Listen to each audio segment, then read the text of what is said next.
السلام يا دمانتينا مرتدى شرفت لي مدشع غرفة بدر سوي مادي عاوي أن تاجرنا فرحية قليف فرحية عاو هل كان كتاجرنا وحانو كفرح سنة هاي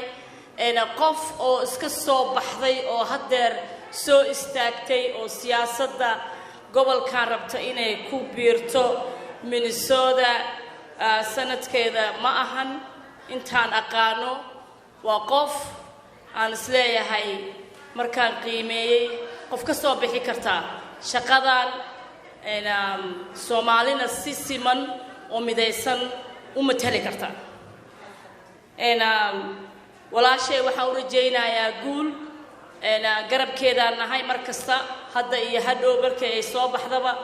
وحنلنا هاي سودو سياسيين تقبل كان مدول بوا قرب استاجنا أيجنا وحن حسوسيننا وحن قرب استاجنا هل كان يهلكي أن كني ما نبا إني أمد الصومالية حسوستان إني يجون مدايا وما سنتي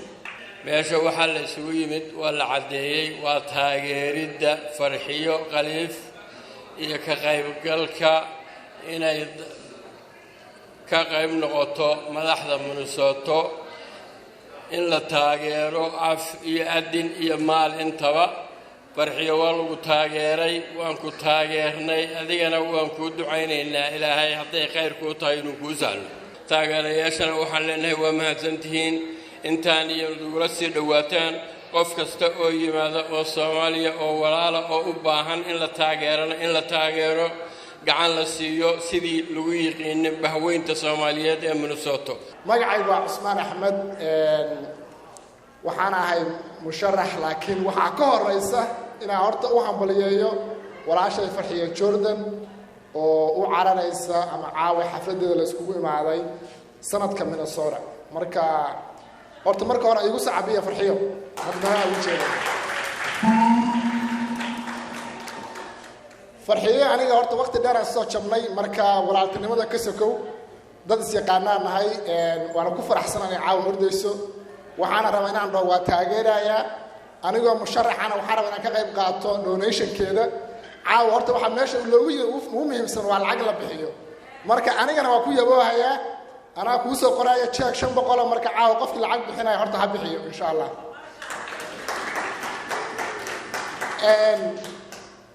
runtii waxa ugu muhiimsan oo la iskugu yimid caaw meeshan iyo sababta aniga iyo Farxiyo iyo dadka la midka aan u ordayno waxa waaye codkeena aan ku leenahay gobolka Minnesota in la muujiyo xaafadan aan deganahay boqolkiiba 80 waa Soomaali codkiina in lagu xisaabtamo oo iska seexano iyo inaan soo baxno codkeena muujino labadaas aan leenahay waxaan idin leeyahay codkeena aan muujino aan soo baxno aan isgarab istaagno waxaan rabaa inaan ku daro guulayso iyo sii socod meel lagu gaaro laakiin aan ku darno ficil qofka familkiina wacdin codkiina lagu codeeyo amiin ay isticmaalno codkeena awoodiisa waxa meeshan lagu kala baxaa baaladka lagu kala baxaa marka هذا أنا يا فرحية أنا قاعد إني عدكنا صباح برايمريجا وحكدي من 6 أسبوع هذا أنا كان بين كي حافظ أنا أوردا يا قف كحافظ أنا دقن 6 أسبوع عيد من هذا ولا شيء وحنا لا وهم بلينا يا مركز إني هالشيء حسب إندورسمنت تيجي وأيضا هذا نوفمبر أوردا يسوق أو كان بين كذا لكن أنا 6 أسبوع وحلو أنا يا حافظ أنا أوردا الصومالي كل هذا هاي يعني أورد كل هاي مركز وحنا لا هاي صباح 6 أسبوع نوع ذايا نتاجرة وأيدين باهناي هالقف إن كتجنا مو باهنين وأنا أسكو باهناي ولا شيء فرحنا تاجرة السلام عليكم ورحمة الله وبركاته مقعيقا وحال إلهنا ويلعنا بشيقدان وحال هالكانوا همت قلبته ولاشن فرحية قليف تاجرة ده إن نقرب سنه إن أنت صومالية أو نورد أمريكا كشرحان أو عدونيسة إن الله شقينه وحلقبنه أو بالحقيقة ماشى أن دقنت قفل بقفبة كشرحان قفك كشرحان إن نعضينه ونقولها كصبحنا عد كنجا إلا قلت الشذا أنا وحكهلن معهن وإن عد كان لقلت الشنيو أنجا كصبحنا aan wax ugu qabanno dadkeena musharaxiinta oo gobolka Minneapolis ka sharaxan iyo Minnesota Twin City-ga dadka ka sharaxan oo dhan Soomaaliyeed inaan garab istaagno oo qof walba xaafadda uu degan yahay qof walba ka sharaxan yahay si daacada oo walaalnimo aan ugu garab qabanno oon walaalnimo iyo jacayl iyo kalgacal aan muujino dadka waxay wax ku noqdaan markay isgarab qabtaan sidaasaan wax ku noqonaynaa walaasheen Farxiyo waxaanu warkeeda badan iyo sheekada naag wax tara wax qaban karta aqoon leh social dadka wuxuu qaban karta kaalinteeda ka soo bixi karta lagu kalsoon yahay waxaan kaloo leeyahay yarka kale oo Cismaan isaguna waa nin isaguna wax tara laf dhabar ah wax qaban doona ka soo bixi kara kaalinta uu sharxan yahay inaan garab siino oo si daacada ugu codayno Soomaaliye ayaan galabta halkan u soo istaagay oon ka codsanaya waa inaan meel kasta oo joogno haddaan Soomaali nahay aan ka muuqano marka walaalayaal hadalka intaasaan ku soo koobaya waxaan maanta ka shaqeynaynay shaqada aan hayno iyo hawsha aan halkan u fadhino waa walaasheen Farxiya inaan taageerno oo support gareyno annaga haddaanan istaageerin oo waxba isku qabanin waxa ma qabsoomayaan marka waxaan u baahanaa walaasheen Farxiya inaan hawsheeda aan gacan weyn ka geysano walaalkeen Cirro asagana sharaxan marka campaignrada dadka ku jira oo shaqada hayo waxaan dhamaantood aan dhihi lahaa Farxiya hala wada taageero Cirro hala taageero dhammaan Soomaalida sharaxan oo dhan gacan ha laga geysto ha loo istaago annaguna waa inaan taageernaa miisaska waxaan u maleynaa bashqadaha ku sharaxan si fiican ha loo akhriyo hoos ha loo eego miisaska marka waa mahadsantiin aad waa assalaamu calaykum maxaa lagu taageeri karaa Farxiyo Khaliif waxaa lagu taageeri karaa lacag lagu taageeri karaa volunteernimo lagu taageeri karaa in waqti qofkiiba maalintiiba dhowr saacadood uu geliyo doornaag loo sameeyo sanadka meesha xaafadda ka tirsantaa mebel group agaarkeedu waaye in macnaha volunteer qofka uu shaqadiisa ama maalin uu shaqeynay intuu ciyaar lahaa uu tago halkaas uu volunteer ka sameeyo oo albaabada u garaaco oo u qaybiyo waraaqahan oo brochure-ka ay haysto iyo waxa ugu muhiimsan donation marka Farxiyo intaas waa lagu taageeri karaa sidoo kale tan Cirro maadaama uu xaafadan degan yahay waxa ceeb ah inay Mexican xaafadan matasho Carmel macnaha arrintaasna arrin fiican maahan waa in Cirro asana loo gurmadaa oo codka la siiyaa qof walba oo codeyn kara maalintaas oo citizen ah intuu gurigiis jiifan lahaa ama shaqo aadi lahaa ama gaari wadi lahaa hal saac fasax ka soo qaado xataa loo ogolay qofka shaqeynaayo inuu fasax soo qaato oo codeeyo hadduu xataa shaqada oo company ka shaqeeyo marka arrimahaas dhan macnaha inuu xaafadan 62B-ga ay matasho naag Mexicana arrintaas kulay ceeb ay nagu taa malayna haddaan nahay reer Carmel marka insha Allah labadaas campaign laga shaqeeyo qof walba wuxuu ku darsan karo ama dhaqaale ama doornaagis ama flyer ku qaybin karo waxay doonto haato campaign waaye waxaan rajeynaynaa inay ku guuleysto insha Allah Farxiyo iyo Cirrona assalaamu calaykum waraxmatullaahi wabarakaatuh waxaan la hadlayaa dadka halkaan u badan oo istaqaanaan waxaan la hadlayaa dadka xaafadan u badan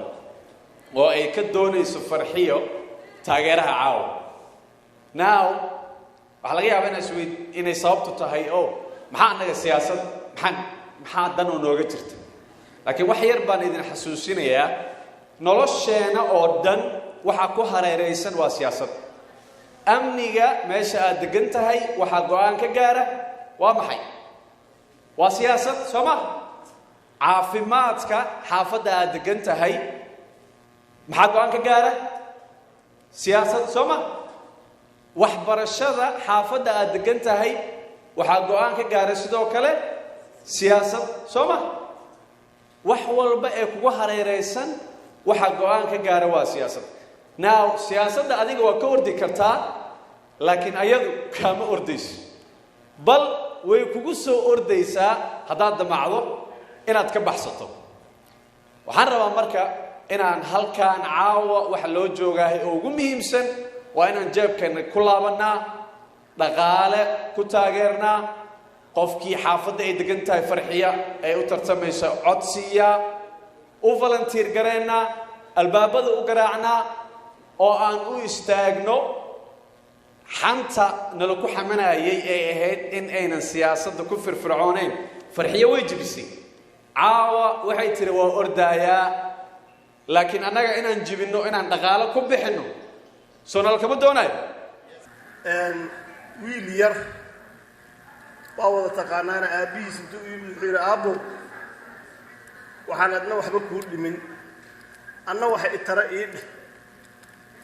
markaasuu yidhi aabbo maxay tahay waxaas hooyo intaad u tagto wiilka caanaha u badi intaas ii dhow yidhi anna waxba itartay adna waxba kaama dhimin gabadhaas walaasheen ah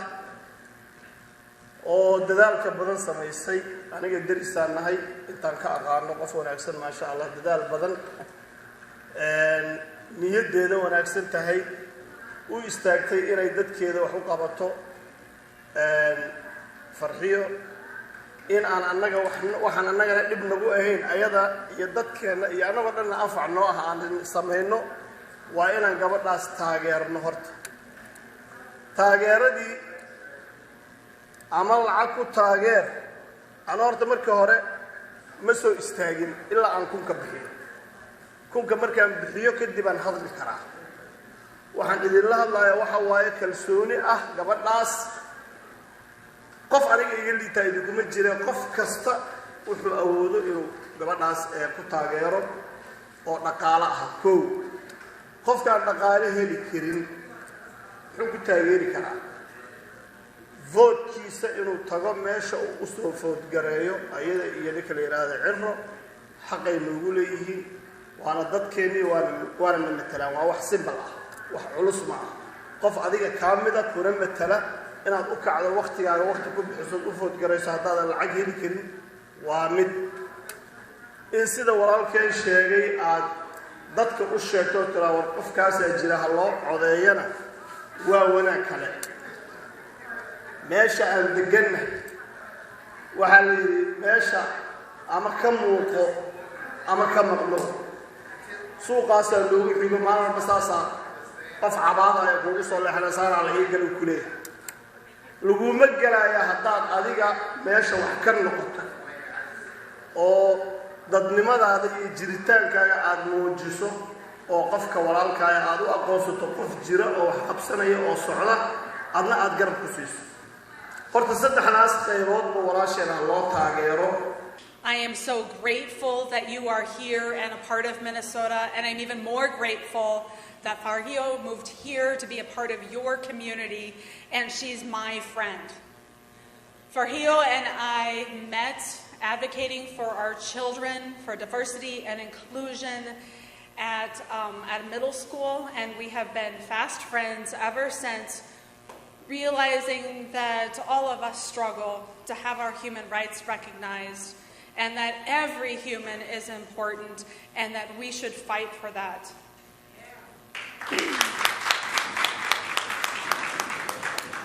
I am so grateful and humbled by Farhio's experience at the Minnesota legislature. Wow, guys, you just really brought us a powerhouse of a fighter that's willing to go all the way to fight for her community, your community, and to make Minnesota better for everyone.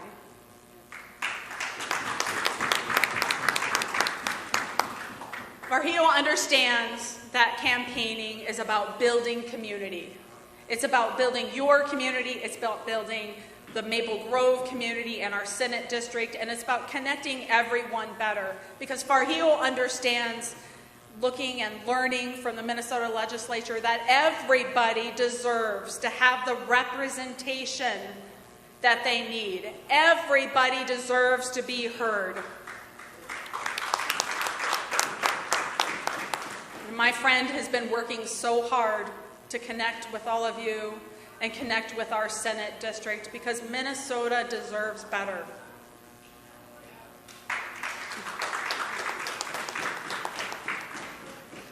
So with that, I am so grateful to introduce to you Farhio Khalif, who has made me a better person. She is the rosiest most beautiful face ever,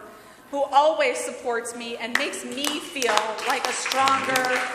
more empowered person. She is my sister and friend, and I'm so grateful for all of you for sharing her with me and sharing her with Minnesota, because with Farhio Khalif, Minnesota can have the representation that you deserve. Assalamu alaikum. ومهدسنتهن مركو الإله مهد الله المقعيق وفرحية خليف محمود وحان أشرحنا هاي Minnesota State Senate حافظ صدن اتدوات Senate District 37 وحان رباه كان إنان ضد مهد عليو مركو هور وحان إنسان شيء إله مهد الله ويلو شيء ده وهو رأيه محمد يأسد ومهدسيهن وقت بدن أسيان ويلكيجا أسد مت هالكان جوج مت كلامه مجال كلا جرو and thank you so much Mohammed, thank you so much Asad, I love you for all your support and believe in me, thank you. And waxaan kaloo rabaa inaan u mahad celiyo dadka aad igala shaqeeyay oo waqtigooda ii horiyay oo ka mid ah gabdhaha walaalahay sida Suhama sister, I don't know where you are. I think you are amazing. Thank you so much for your support and you believe in me. Thank you, sister. I want to thank my sister Waris for her support and always and listening and giving me some advice. Thank you to Frida in Soda. Thank you so much for every day showing up and listening and giving me some ideas. I would like to say thank Walalki Awalkan Jogo Habil Jama Habil. Thank you for coming here tonight for short notice. Most important thing, I would like to thank my campaign manager, Tamara Grady at Arakten. Thank you, Tamara, for your support and your belief and all the hard work you do. And I did say soda. And I also want to thank Zach, who's taking the pictures. He's amazing. Thank you, Zach. I would like to thank Abshir for his support. Abdursaq, Abdullahi, I don't know if he's here tonight. And Liban, Usman K, Watan Tagan. My mama, Watana Mama Wheeler, thank you so much. I would like to thank everybody, matter of fact, everybody who's here that I'm not saying their names. You guys all are amazing for your support. Every day listen to me, giving me some advice. And I see Absalan Ato, my buddy, thank you. I really appreciate it. Now, meeshaan way kulushahaysaan aga tagna si dhaqsay walaalayaal waxaan u ordaa aan ugu staago kursigaan aan u codeynaayo waxaan rabaa together haddaan isku imaano we can make our communities better in all Minnesota waxa ku qoran flyerkayga waad u jeedaan waxaan aaminsanahay in aan maaragtay cod walbo no matter qofku wuxuu yahay meeshuu ka yimid in la maqlo codkooda haddaan anaka rabno inaan xaafadahan matalnaa waa inaan qof kasto bini aadan oo meel walba degan oo xaafada ay u istaagaysid arabtid inaad wax u qabatid codkooda in la dhageysto qof kasta oo the state of Minnesota degan wuxuu u baahan yahay amniga xaafadiisa inuu safetygiisa uusan u ka walwalin marka waxaad u baahan tahay qof codkiina dhageysanaayo qof idin dagaalamaayo qof dhaqankiina yaqaano qofkan diintiina yaqaano marka waxaan u taaganahay as Farxiyo Khaliif waxaan fahansanahay community work waxaan ahay community organizer 10 sano hadda la soo dhaafay wax walba waxaan ogahay communitygeena ka jiro ha noqoto dhibaatooyinka guryaha ka haysato familiyada ha noqoto public safety ha noqoto dhibaatooyinka ka jiraan caafimaadka sida dadka waaweyn ama maaragtay prescriptionka aanan fahansanaynin marka waxa loo baahan yahay qof dhaqankiina fahansan iyo maaragtay dadkeena wadankan ku nool ama diinteena ha noqoto saan u sheegay waxaan u baahanahay waxa la yiraahdo universal access of health care caafimaadkeena hadduu liito aadan haysanin qof idin dagaalamo oo joogin capitalka dhibaatadeedu way badan tahay marka waxaan ani rabaa haddaan maanta aad doorataan ama igu support gareysan codkiina maalkiina ama irdaha ii garaacdaan waqtigiina isiisiin waxaan qaban karnaa ma taqaanin qofa idin fadhiyo oo idinna miiska idin fariisanaayo oo magaciina ku dagaalamaayo oo leenahay dadkaasaan communitygan degan qasab maahan kaliya inaa Minneapolis degantiin waa meel walbo the state of Minnesota qof walbo kursi laga doorto xaafad walbo uu ordaayo waa dadku u matalo u soo dooranayo laakiin waxaad u codeynaysaa statewide aad u codeynaysaa ama degnaa Rochester ama degnaa St. Cloud ama degnaa Minneapolis ama degnaa Maple Grove waa in maaragtay aad haysataan qof idin matalaayo oo dhaqankiina yaqaan haddeedan aniga waxaan u ordaa xaafad la yiraahdo aniga xaafadan u ordaa waa xaafadda 37 waa xaafad ilaa 7 xaafad gaarayso haddaan kursigaan helo insha Allah waa xaafadda sida Maple Grove Maple Plain Medina Independent Lorena Cochrane and Hamel did I leave anything about magacyadaas aan sheegay xaafado badan waaye oo ruralka ah oo korkaas ah waa markaad dhaaftaan Brooklyn Park gudaha hoos sii gashaan Soomaali way degan yihiin kuma badna waa qofku ugu horeeyay haddaan kursigaan helo xaafadaas degan ama Soomaali ha noqoto ama qof madow ha noqdo oo ama qof minority ha noqdo marka waxaan aaminsanahay sida hore idinku sheegay cod walba oo bini aadan ah oo dhibaato haysto in la maqlo san hore ugu socono hore waxaan ugu socon karnaa marka qof walba uu dhihi karo qof xagga ii fadhiyo oo codkeena dhageysanaya qof walba wuxuu u dagaalamaa qof dhibaato waxay ka haysataa amniga qof dhibaato waxay ka haysataa guryaha qof dhibaato waxay ka haysataa caafimaadka marka as a state senate hadda waxaan rabnaa flip inaan ku subino because waxa control ka haysta waa Republicans aad ogtiin house-kana waxaa haysta waa Democratic hadda wuxuu jecel yahay inuu sameeyo inuu house-kana haysto sanadkana uu flip ku suubiyo macnaheedana waxa waaye qof dimuqraadi laba kale saddex kale inay soo galaan marka aniga waxaan ka mid ah qofka oo sanadku uu ordaayo oo dumar ama rag oo u badan marka insha Allah haddaan kursigaan helo oo house-kana aan keep gareyno oo governor-keena uu helo Tim Walz attorney general-keena Keith Ellison uu helo Steve Simon secretary state uu helo state of Minnesota dan waxaa controlaya marka all the executive branches sida hadda uu yahay all Democrat marka waxaan u baahanahay oo kale in maaragtay haddaan isku imaano aan wada tashano maal gashano aan heshiino horaan marka xaafadaheena u sii wadeena marka walaalayaal may maqlaysaan sabarkiina ma haystaa haye marka hadda say sheekh Tabakal aad u maadsan yahay saad maqlayseen wuxuu idin sheegay haddaana meesha maal ku shubaneenin ama codkiina dhiibaynin siiba haday noqonin maal because meesha maal la isku dagaala meesha waxa waaye saad u heshid dad badan oo campaign-kaada ka shaqeeyo waxaad u baahan tahay cod laakiin waxa kale u sii baahan tahay maalaad u baahan tahay ashaq badan ku subsid kaararkana u jeedaan free ma ahan lacag u baahan yahay subina t-shirtadana u jeedaan la wada xiran yahay iyo saanankan boorarkan dhan u jeedaan waxa subiyaan waxa la yiraahdo union kan waxa waaye wax kasta laga dalbanayo lacag u baahan yahay marka hadaa fiirsaan baarkooda ku yaala kaararka caawa hadaadan ugu soo talagalin aadan haysanin insha Allah waad sameyn kartaan marka aniga ma rabo inaan idinku sii dheeraado caawa meesha wax la shahay waan idin mahad celinayaa magacaygu waa Farxiyo Khaliif waxaan u sharaxanahay xaafadda 37 state senate waa sanadka the state of Minnesota Farxiyo Khaliif Mahmoud running for Minnesota State Senate Senate District 37 thank you inta aan ka bixin waxaan kaloo u mahad celinayaa the most important people who are making sure our voices are heard is our media thank you Hogmal Media and then number 1 DJ you guys all know who is that number 1 DJ Jelani thank you give him a hands up Deq Darajo making sure I say his name Deq Darajo thank you so much everybody I forget it doesn't mean I forget you and walaalkay waxaan u mahad celinayaa Ismaan Ahmed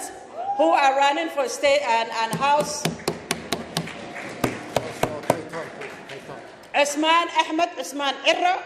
waa mahadsan tahay caawad you showed up for your support thank you like he said he lives in this neighborhood if you live in this area he would like to get your vote and your support because I cannot vote for him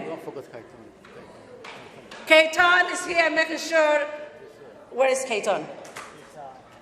Hey, he's back there. Thank you, Kayton. Marka, I would like to thank Abshir.